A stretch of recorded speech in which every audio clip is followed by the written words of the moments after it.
এক সপ্তাহের মধ্যে দুটি অগ্নিকাণ্ডের ঘটনা ঘটেছে রাষ্ট্রীয় মালিকানাধীন বাংলাদেশ শিপিং কর্পোরেশন বিএসসির তেলবাহী দুটি জাহাজে। এ দুটি অগ্নিকাণ্ডের ঘটনাকে নিছক দুর্ঘটনা নয়, নাশকতা হতে পারে বলছে বিএসসি ও চট্টগ্রাম বন্দর কর্তৃপক্ষ। এরই মধ্যে একজন অতিরিক্ত সচিবকে প্রধান করে এ বিষয়ে 10 সদস্যের তদন্ত কমিটি গঠন করেছে নৌ পরিবহন মন্ত্রণালয়। নাজমুল সাদিকের রিপোর্ট। চট্টগ্রাম বন্দরের বহির্নোঙরে বাংলাদেশ শিপিং কর্পোরেশনের তেলবাহী জাহাজ বাংলার সৌরভে জ্বলছে আগুন। শনিবার এই ঘটনার খবর পেয়ে 4 ঘন্টার চেষ্টায় নৌবাহিনী, কোস্টগার্ড ও বন্দর কর্তৃপক্ষ মিলে আগুন নিয়ন্ত্রণে আনে। 5 দিন আগে গত 30 সেপ্টেম্বর চট্টগ্রাম বন্দরের ডলফিন জেটিতে বিএসসির বাংলার জ্যোতি জাহাজে বিস্ফোরণ ও অগ্নিকাণ্ড ঘটে।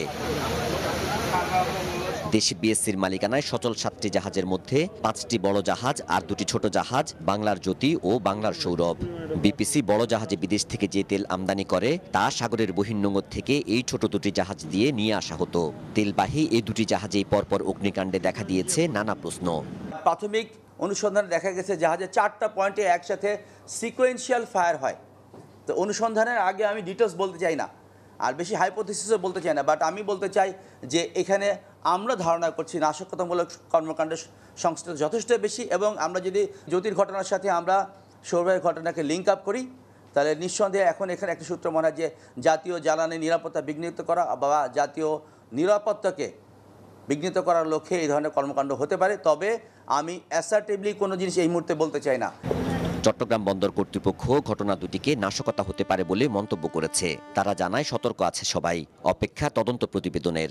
নাশকতার যে বিষয়টা মাথার মধ্যে আছে, কখনোই এটা মাথা থেকে যায়নি। আমরা চট্টগ্রাম বন্দর কর্তৃপক্ষ সকল এজেন্সি নিয়ে চট্টগ্রাম বন্দরের নিজস্ব নিরাপত্তা unit, Bangladesh navy, Bangladesh coast guard, BGB এবং আর্মির একটা প্লাটুন সার্বক্ষণিকভাবে স্ট্যান্ড বাই আছে। একই সাথে ডিজিএফআই এবং এনএসআই এবং চট্টগ্রাম বন্দরের নিজস্ব নিরাপত্তা ব্যবস্থা কভার যেটা ইন্টেলিজেন্স ইউনিট যেটা, এটার প্রতিটি পয়েন্টে পয়েন্টে কাজ করছে। জাহাজ দুটিতে অগ্নিকাণ্ডের ঘটনায় 4 জনের মৃত্যু হয়েছে। আর দুটি ঘটনায় গঠন করা হয়েছে পৃথক কয়েকটি তদন্ত কমিটি। বছরে পেট্রোলিয়াম কর্পোরেশনের 12 থেকে 14 লাখ টন অপরিশোধিত তেল পরিবহন করে বাংলাদেশ শিপিং কর্পোরেশন। নাজমুল সাদিকি, মাছরাঙ্গা সংবাদ, চট্টগ্রাম।